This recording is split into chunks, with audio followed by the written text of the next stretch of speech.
Worldly ambition inhibits true learning. Ask me, I know. A young man in a hurry is nearly uneducable. He knows what he wants and where he's headed. When it comes to looking back or entertaining heretical thoughts, he has neither the time nor the inclination. All that counts is that he is going somewhere. Only as ambition wanes does education become a possibility. My own education did not commence until I had reached middle age. I can fix its start date with precision. For me, education began in Berlin on a winter's evening at the Brandenburg Gate, not long after the Berlin Wall had fallen. As an officer in the U.S. Army, I had spent considerable time in Germany. Until that moment, however, my family and I never had occasion to visit this most famous of German cities, still littered with artifacts of a deeply repellent history. At the end of a long day of exploration, we found ourselves in what had, until just months before, been the communist East. It was late, and we were hungry, but I insisted on walking the length of the Unter den Linden, from the river Spree to the gate itself. A cold rain was falling, and the pavement glistened. The buildings lining the avenue, dating from the era of Prussian kings, were dark, dirty, and pitted. Few people were about. It was hardly a night for sightseeing. For as long as I could remember, the Brandenburg Gate had been the preeminent symbol of the age, and Berlin the epicenter of contemporary history. Yet by the time I made it to the once-and-future German capital, history was already moving on. The Cold War had abruptly ended. A divided city and a divided nation had reunited. For Americans who had known Berlin only from a distance, the city existed primarily as a metaphor.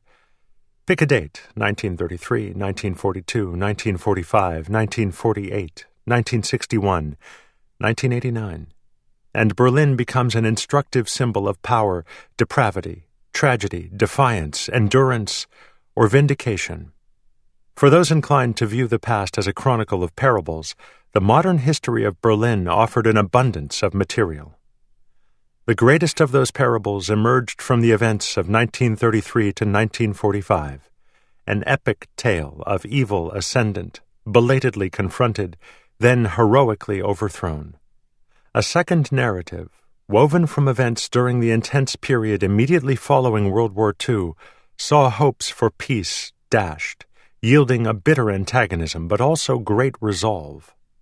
The ensuing standoff, the long twilight struggle in John Kennedy's memorable phrase, formed the centerpiece of the third parable, its central theme, stubborn courage in the face of looming peril.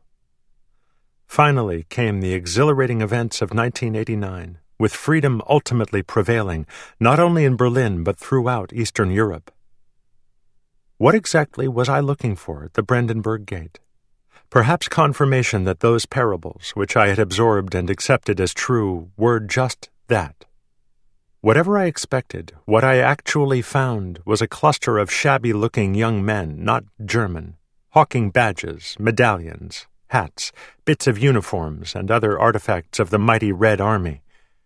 It was all junk, cheaply made and shoddy. For a handful of Deutschmarks, I bought a wristwatch emblazoned with the symbol of the Soviet Armored Corps. Within days, it ceased to work. Huddling among the scarred columns, those peddlers, almost certainly off-duty Russian soldiers awaiting redeployment home, constituted a subversive presence. They were loose ends of a story that was supposed to have ended neatly when the Berlin Wall came down.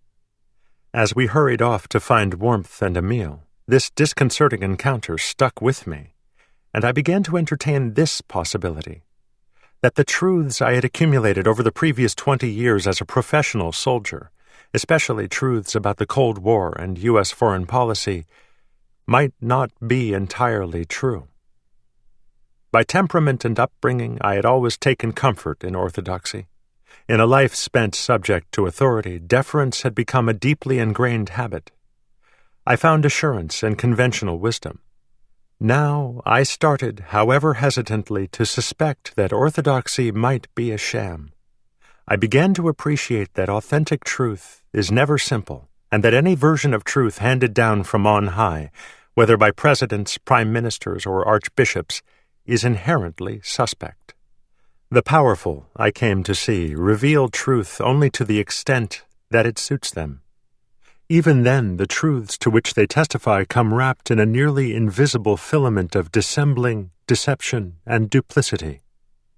The exercise of power necessarily involves manipulation and is antithetical to candor. I came to these obvious points embarrassingly late in life.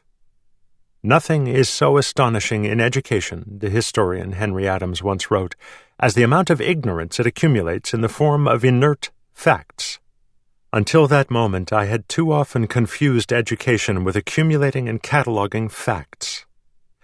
In Berlin, at the foot of the Brandenburg Gate, I began to realize that I had been a naif. And so at age 41, I set out in a halting and haphazard fashion to acquire a genuine education. 20 years later, I've made only modest progress. This book provides an accounting of what I have learned thus far.